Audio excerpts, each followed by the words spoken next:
الحمد لله الحمد لله وكفى وسلام على عباده الذين اصطفى أما بعد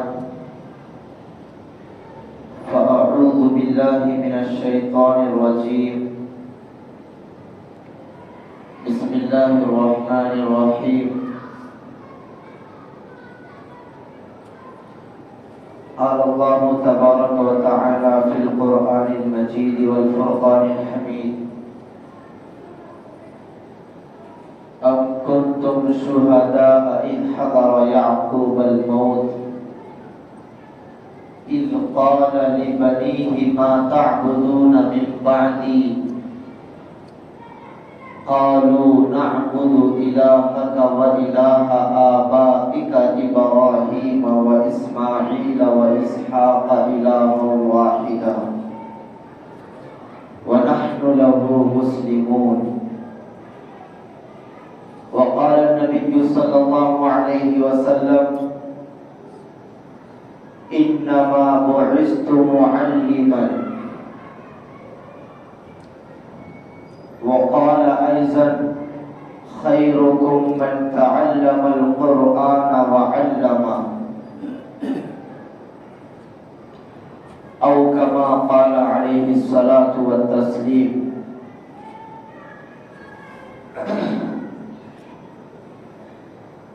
میرے نہایت محترم بزرگوں، عزیزوں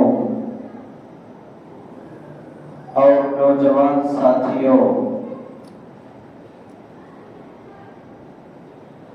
قرآن و حدیث کے سامنے اس جمعہ جو بات آپ حضرات کے سامنے عرض کرنی ہے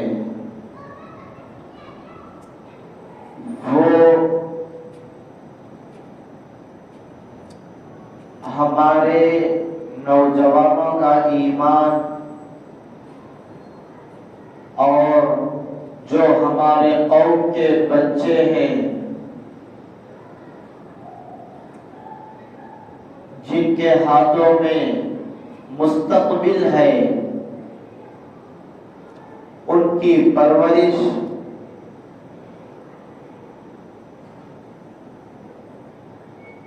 اور ان کی تربیت کے اوپر انشاءاللہ کچھ باتیں آپ حضرات کے سامنے پیش کی جائیں گی. دیکھیے، اللہ تبارک و تعالیٰ نے قرآن کریم میں فرمایا ام کنتم شہداء اذ حضر یعقوب الموت اذ قال لبنیہ ما تعبدون من بعدی قالوا نعبد الہک والہ آبائک ابراہیم واسماعیل واسحاق الہا واحدا. پیغمبروں میں سے حضرت یعقوب علیہ السلام ایک جلیل القدر پیغمبر گزرے ہیں.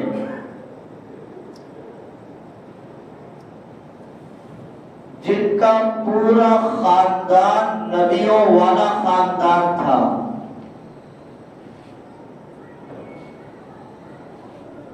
جس کے چچا نبی، ماموں نبی، بھتیجے نبی، دادا نبی، باپ نبی، حضرت یعقوب علیہ السلام کا پورا خاندان نبیوں والا خاندان تھا.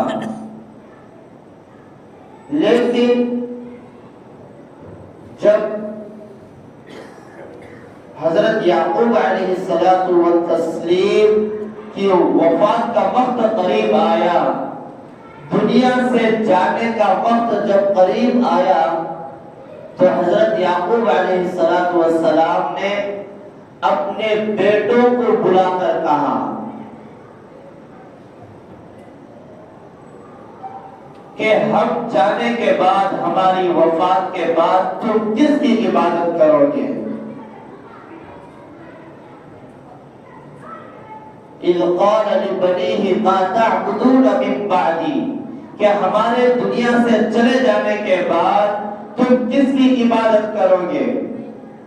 تو بیٹوں نے کہا قالوا نعبد الہک، وَإِلَٰهَ آبَائِكَ إِبْرَاهِيمَ وَإِسْمَاعِيلَ وَإِسْحَاقَ کہ آپ کے دنیا سے پردہ فرما جانے کے بعد ہم آپ کے اللہ کی عبادت کریں گے. وَإِلَٰهَ آبَائِكَ اور آپ کے باپ دادا جو حضرت ابراہیم، اسماعیل، اسحاق علیہ السلام تھے، ان کے پروردگار کے ہم عبادت کریں گے. وَنَحْنُ لَهُ مُسْلِمُونَ اور ہم کیا ہیں؟ مسلمانوں میں سے ہیں. یہاں پر سمجھنے کی بات یہ ہے، جو سوال اپنے بیٹوں کو کر رہے ہیں وہ کوئی معمولی آدمی نہیں کر رہے ہیں، وہ اپنے زمانے کے، اپنے وقت کے ایک نبی سوال کر رہے ہیں اپنے بیٹوں سے. اور وہ نبی کا بھی خاندان کیسا تھا؟ پورا خاندان، ان کے باپ نبی، ان کے دادا نبی، ان کے پردادا نبی، ان کے بھتیجے نبی، پورے نبیوں والا خاندان تھا. نبیوں والا خاندان کس طرح ہوتا ہے؟ آپ حضرات غور کیجئے. علمی خاندان ہوتا ہے، للہیت اور تقوی ان کے رگ و ریشے میں بھر بھر اور کود کود کر ہوتا ہے. پھر بھی اپنے جانے کے بعد اپنے بچوں کے اوپر ڈر تھا کہ ہم چلے جانے کے بعد کہیں یہ کفر میں مبتلا نہ ہو جائے، کہیں ایمان سے ہاتھ نہ دھو بیٹھے. تو میرے بھائیوں، نبیوں والا خاندان، نبی ہونا معمولی بات نہیں ہے. ہمارا عقیدہ ہے کہ پوری دھرتی کے اوپر تمام صحابہ کرام جمع ہو جائے اور ایک نبی ایک طرف کھڑا ہو جائے، پورے صحابہ کرام ایک نبی کے پاؤں کی دھول بھی نہیں ہو سکتے.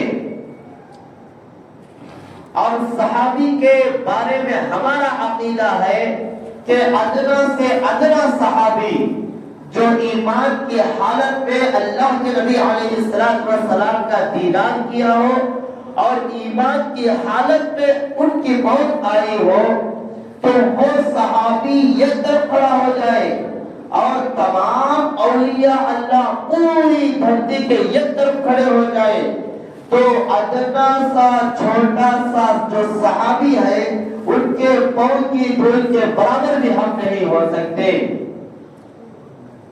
بات کو سمجھنا ہے کہ نبیوں والا خاندان تھا اور نبی اپنے بیٹوں کو بلا کر کہہ رہے ہیں کہ میرے جانے کے بعد تم کس کی عبادت کرو گے؟ جب نبی ہے تو وہ معصوم ہے، ان سے گناہ صادر ہی نہیں ہوتا ہے. انبیاء معصوم عن الذنوب ہوتے ہیں.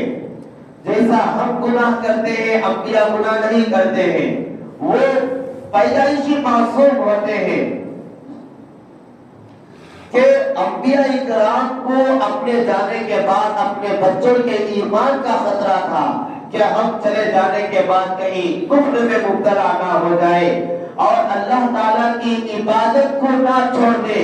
تو اس اہتمام کے ساتھ حضرت یعقوب علیہ السلام نے اپنے بیٹوں سے کہا کہ ہمارے جانے کے بعد تم کس کی عبادت کرو گے؟ تو بیٹوں نے جواب دیا، نعبد الہک و الہ آبائک ابراہیم، کہ ہم آپ کے اللہ اور آپ کے باپ دادا ابراہیم، اسماعیل، اسحاق کے معبود یعنی اللہ کی عبادت ہم کریں گے. تو سمجھنے کی بات یہ ہے کہ ہم لوگ کتنے غفلت اور کتنی لاپرواہی میں جی رہے ہیں. انبیاء کا خاندان کہاں، ہمارا خاندان کہاں؟ لیکن ہم اپنے بچوں کے ایمان کے بارے میں ذرا برابر بھی فکر نہیں کر رہے ہیں، ذرا برابر میں فکر نہیں کر رہے ہیں. اسی لیے دن بدن ارتداد کی جو لہر ہو رہی ہے وہ تیزی سے مسلمان بچے، مسلمان بچیاں ایمان سے ہاتھ دھو کر بیٹھ رہے ہیں، ایمان سے ہاتھ دھو رہے ہیں. آپ روزانہ دیکھیے ملک و ملت کے حالات کہ روزانہ کئی بچیاں غیروں کے ساتھ جا رہی ہیں، کئی بچے مرتد ہو رہے ہیں۔ یہ کیوں ہو رہے ہیں؟ اس لیے کہ ان کے باپ اور دادا نے اپنے بچوں کے ایمان کی فکر نہیں کی ہے اور ان کی پرورش بچپنے میں نہیں کی ہے، اس لیے وہ بڑے ہو کر ماں باپ کے لیے رحمت کے بجائے عذاب بن کر زندگی گزار رہے ہیں۔ تو میرے بھائیوں، ہم سب سے پہلے اپنے ایمان کی فکر کرنا ہے اور اپنے بچوں کے ایمان کی فکر کرنا ہے۔ ہمارے بچے 100 میں سے 1-2% مدرسے کو جاتے ہیں، اس کے بعد 98% طلبہ پورے کے پورے اسکول جاتے ہیں۔ اب اسکول میں آپ حضرات یہ نہیں کہہ سکتے کہ ہمارے بچوں کے ایمان کی گارنٹی لے کر رکھے ہیں اسکول والے۔ ہمارے بچوں کو انبیاء کرام کے بارے میں بتائیں گے، والدین کے بارے میں بتائیں گے، قرآن کے بارے میں بتائیں گے، ہمارے نبی کے بارے میں بتائیں گے۔ یہ ہرگز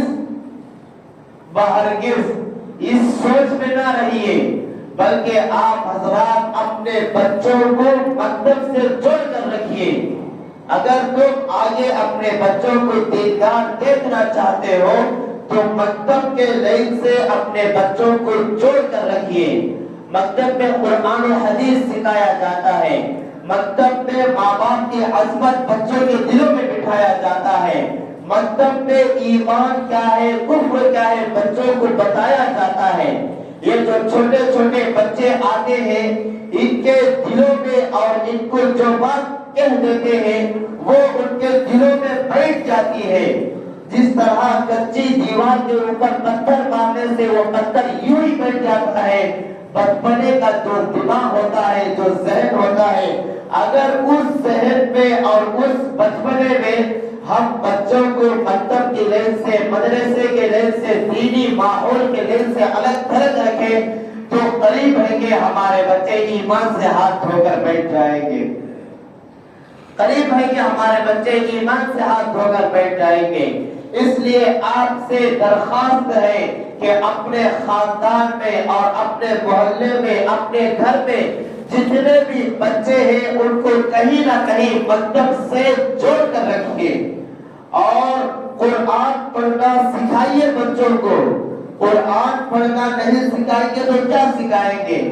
اگر اپنے بچوں کی دینی تربیت اور دینی لائن سے پرورش نہیں کریں گے تو ہم ہمارے بچوں کے لیے وبال ہیں اور بچے ہمارے لیے وبال ہیں۔ اگر کوئی بندہ اپنا ذاتی گھر بیچ کر بھی مکتب کو آباد کر رہا ہے، اپنا ذاتی مکان بیچ کر بھی مکتب کو آباد کر رہا ہے، یہ سودا کم سودا نہیں ہے، یہ بہترین سودا ہے۔ علماء کرام نے لکھا ہے، ایک مثال کے طور پر میں آپ حضرات کو سمجھاتا ہوں کہ اگر کسی بندے کو ہارٹ اٹیک کی بیماری آ گئی تو وہ اس کا بیٹا کیا کہے گا؟ اس کا بیٹا باپ کو لے کر اسپتال کو جائے گا اور ڈاکٹر سے پریشانی سنائے گا کہ اس طرح دل کا دورہ پڑ گیا ہے، آپ اس کا علاج کیجیے۔ تو ڈاکٹر کیا کہے گا کہ پہلے ٹیبل کے اوپر 5 لاکھ روپیہ رکھیے، اس کے بعد ہم تمہارے باپ کا علاج کرتے ہیں۔ اور اگر وہ بندہ کا بیٹا کہہ دیا کہ ہمارے پاس پیسہ نہیں ہے تو وہ ڈاکٹر کہے گا کہ ہمارے پاس علاج نہیں ہے۔ تو پہلے پیسہ رکھو پھر ہم کیا کریں گے؟ علاج کریں گے۔ جب آدمی کے جسم کے اندر جو جسم کا بادشاہ دل ہوتا ہے، اس کے خراب ہونے پر، اس کے بیمار ہونے پر ہم ڈاکٹروں کے پاس لے کر جاتے ہیں اور ڈاکٹر جتنا بھی زیادہ بتا دیا، حیثیت کے باہر بتا دیا، پھر بھی ایڈجسٹ کرنے کی کوشش کرتے ہیں، اس کے بعد ڈاکٹر سے بیٹا کہے گا کہ آپ علاج شروع کیجئے، انشاءاللہ میں پیسہ لے کر آتا ہوں۔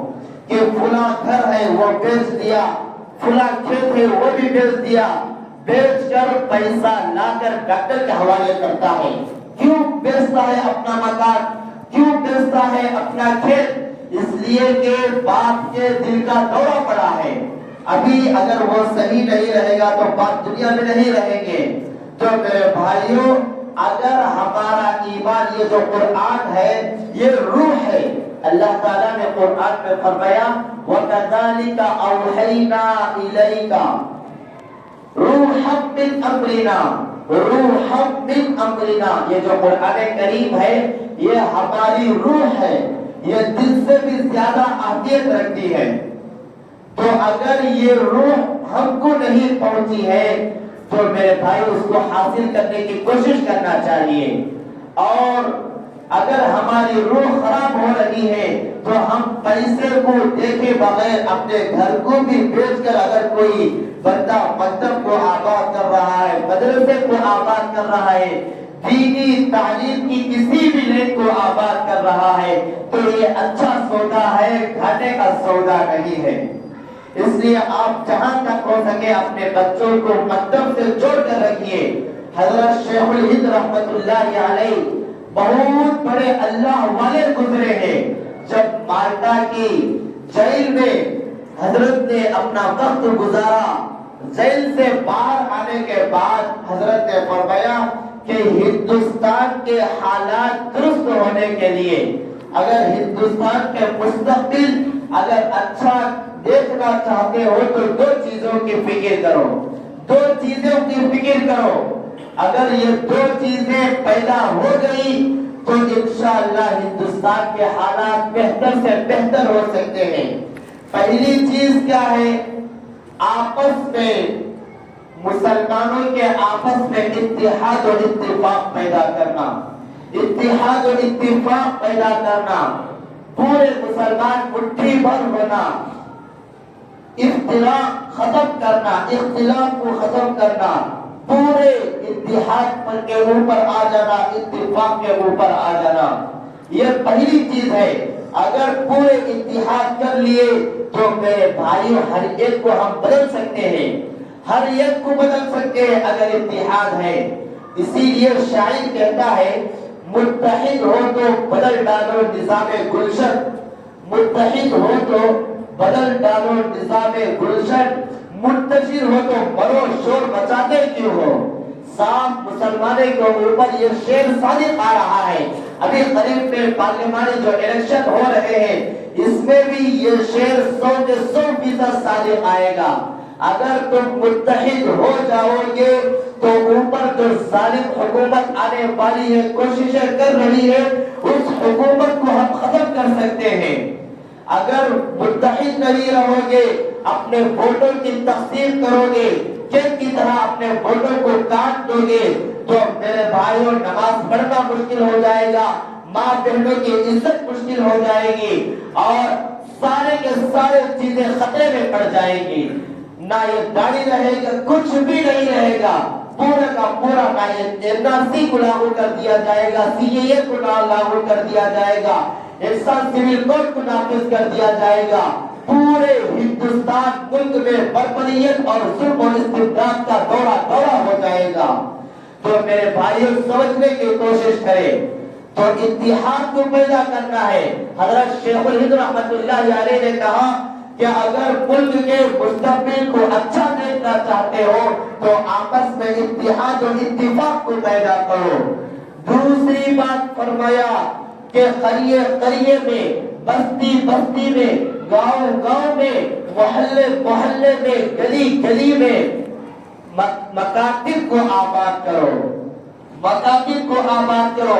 یہ مکاتب ایمان کے محافظ کا, ایمان کی حفاظت کا مؤثر ذریعہ ہے. ایمان کے حفاظت کا مؤثر ذریعہ صرف اور صرف مکاتب ہے. تو میرے بھائیوں جہاں تک اگر یہ مکتب مفکر اسلام حضرت علامہ سلیمان ندوی رحمت اللہ علیہ نے کہا کہ آپ کے بچے بیمار ہو جانے پر آپ جو اچھے سے اچھا علاج کراتے ہیں اس سے کئی ہزار گنا زیادہ ہے کہ آپ اپنے بچوں کو قرآن کریم کی تعلیم دلائی جائے. عیدین کے موقع پر جیسے عید آتی ہے آپ اپنے بچوں کو اچھے سے اچھا کپڑا پہنانے کی فکر کرتے ہیں, اس سے کئی لاکھ زیادہ یہ بہتر ہے کہ آپ اپنے بچوں کو دین کی لائن سے جوڑ کر رکھیے, دین کی لائن سے جوڑ کر رکھیے. اگر کوئی مصیبت آتی ہے، پریشانی آتی ہے، تو میرے بھائیوں جیسا ہم اپنے بچوں کا خیال کرتے ہیں اس سے زیادہ خیال بچوں کے دین کا خیال کرنا چاہیے۔ میں آپ حضرات کو یہ نہیں بول رہا ہوں کہ آپ اپنے بچوں کو اسکولوں سے نکال کر مدرسوں میں داخل کرا دیں، بلکہ اچھے سے اچھا انگریزی تعلیم پڑھائیے۔ ہر دنیاوی لائن سے ہمارے بچے محفوظ ہیں، نظر ہی نہیں آ رہے ہیں۔ اچھے سے اچھا پڑھائیے، لیکن ڈاکٹر انجینئر کیا بنانا چاہتے ہیں بنائیے، سب سے پہلے انسان بنائیے۔ پورا اگر ہم بنا دیے لیکن انسان نہیں بنائے، آج بڑے بڑے لوگ شکایت کرتے ہیں کہ سائنسدان بن گیا، ڈاکٹر بن گیا، انجینئر بن گیا، لیکن ماں باپ کی قدر نہیں کر رہا ہے، ماں باپ کو چھوڑ کر چلا گیا ہے، ماں باپ کی عظمت نہیں بتا، اسکولوں میں ماں کے قدموں کے نیچے جنت یہ نہیں بتایا جائے گا، آپ اسکولوں میں باپ جنت کا دروازہ یہ نہیں بتایا جائے گا، بڑے بھائیوں سے کیسا سلوک کرنا یہ نہیں بتایا جائے گا، یہ بتایا جائے گا مکاتب میں بتایا جائے گا۔ مکتب میں جو وقت کم دیتے ہیں بچے، اس میں سکھایا جائے گا کہ قرآن کیا ہے، حدیث کیا ہے، دین کیا ہے، اسلام کیا ہے، کفر کیا ہے، اچھا کیا ہے، برا کیا ہے، تمام کی تمام باتیں مکاتب میں بتایا جائیں گے۔ تو میرے بھائیوں جہاں تک ہو سکے اپنے بچوں کو مکتبوں میں بھیجنے کی کوشش کریں۔ آج کل ماشاء اللہ سے مکاتب میں بچے آ رہے ہیں، اگر پورے محلے میں اگر مسجد میں 100 بچے آ رہے ہیں تو گلیوں میں اور کوچوں میں 150 بچے آوارگی کی طرح پھر رہے ہیں۔ اس کا مطلب یہ ہوا کہ مکمل بچے نہیں آ رہے ہیں، مکمل بچے نہیں آ رہے ہیں، مکمل آپ سخت سے سخت کڑی سے کڑی نگرانی کیجئے۔ اگر کوئی دن ٹیوشن کو نہیں گیا، اسکول کو نہیں گیا تو باپ ناراض ہوتا ہے، ماں ناراض ہوتی ہے، اور صبح صبح اٹھ کر ٹیوشن کا کیاری کا انتظام ماں کرتی ہے، اور اگر وہی بچہ مکتب کو نہیں گیا تو ذرا برابر بھی فکر نہیں، ذرا برابر بھی فکر نہیں۔ اس سے یہ بات معلوم ہوتی ہے کہ ہمارے اندر مکتب کی اہمیت کتنی بیٹھی ہوئی ہے اور ہمارا ایمان کتنا کمزور ہے، اور ہم اپنے بچوں کے بارے میں دین کے لائن سے کتنی لاپرواہی اور غفلت برت رہے ہیں۔ تو میرے بھائیوں جو بچے ہوتے ہیں یہ قوم کے مستقبل کے ہیرو ہوتے ہیں، اس لیے آپ ان کے عزیز تر زندگیوں کو برباد نہ کیجیے، جہاں بھی ہو سکے مکتب سے جوڑنے کی کوشش کریں، اور اگر اللہ تبارک و تعالیٰ نے آپ کو اولاد کی نعمت سے زیادہ نوازا ہے، 4 بیٹے 3 بیٹے ہیں، تو کم از کم ایک بیٹے کو حافظ قرآن عالم دین بنا دیجیے، اس لیے کہ اس کے بارے میں علماء کرام فرماتے ہیں کہ آدمی کو چاہیے کہ سب سے پہلے وہ حافظ قرآن بنے، سب سے پہلے وہ عالم دین بنے، سب سے پہلے وہ مفتی بنے۔ اگر یہ نہیں کر سکا تو کم از کم اپنے بیٹے کو، باپ نہیں بن سکا، نہ حافظ قرآن بن سکا، نہ عالم دین بن سکا، کچھ بھی نہیں بن سکا، تو دوسرا درجہ یہ ہے کہ اپنے بیٹے کو بنائے، خود نہیں بن سکا تو بیٹے کو بنا سکتے ہیں۔ روزی کی فکر تمہیں کروڑوں کو، روزی کی فکر اللہ تعالیٰ اپنے ذمے لے رکھا ہے، یہ قرآن کی بات ہے، وَالسَّمَاءِ رِزْقُكُمْ وَمَا تُوعَدُونَ۔ روزی کی ذمہ، اگر مہینے کو 1,00,000 روپے کماتے ہیں تو اس میں پورے ہسپتالوں کو چلے جائیں گے پیسے، اگر وہی 15,000 کماتے ہیں تو پورے کا پورا خرچہ جا کر اور بھی بچ جاتے ہیں۔ یہ برکت ہوتی ہے، برکت ہمارے مسلمانوں کو، آدمی کو برکت چاہیے، برکت چاہیے، پیسہ نہیں چاہیے۔ اگر 2,00,000 روپے مل گئے برکت ہی نہیں ہے تو 15 دن میں ختم ہو جائیں گے، اگر 15,000 ملے برکت ہے تو 2 مہینے کام آئیں گے۔ تو میرے بھائیو دوسرا درجہ یہ ہے کہ اپنے بچے کو حافظ قرآن عالم دین کا محافظ بنائیے۔ اگر کوئی بندہ یہ بھی نہیں کر سکیا، نہ خود بن سکیا، نہ اپنے بچے کو بنا سکیا، تو تیسرا درجہ یہ ہے کہ اپنے خاندان میں بنائیے، اپنے بھائی کا بیٹا، ماموں کا بیٹا، بہن جو بھی مل جائے خاندان میں، اپنے خاندان میں یہ حافظ قرآن عالم دین، یہ تیسرا درجہ ہے۔ اور اگر کوئی بدنصیب یہ بھی نہیں کر سکیا، نہ خود بن سکیا، نہ اپنے بیٹوں کو بنا سکیا اور نہ خاندان میں کسی کو بنا سکیا۔ تو میرے بھائیوں محلے میں دیکھیے، اگر محلے میں مل جائے تو ٹھیک، اور اگر یہ بھی نہیں کر سکیا تو کم از کم علماء کرام کو محبت کی نظر سے دیکھیے، علماء کرام کو محبت کی نظر سے دیکھیے اور ان کی محبت اپنے دلوں میں بٹھائیے، تو کل قیامت کے دن یہی علماء کرام آپ کو ہاتھ پکڑ کر جنت میں لے کر جائیں گے۔ اللہ تعالیٰ سے دعا کریں کہ اللہ تعالیٰ ہم سب کو دین کی صحیح سمجھ عطا فرمائے، خاتمہ بالخیر فرمائے، اور بچوں کو دینی لائن سے جوڑنے کے اللہ ہم سب کو توفیق عطا فرمائے۔ آمین۔ وآخر الدعوانا الحمدللہ رب العالمین۔ جو حضرات سنت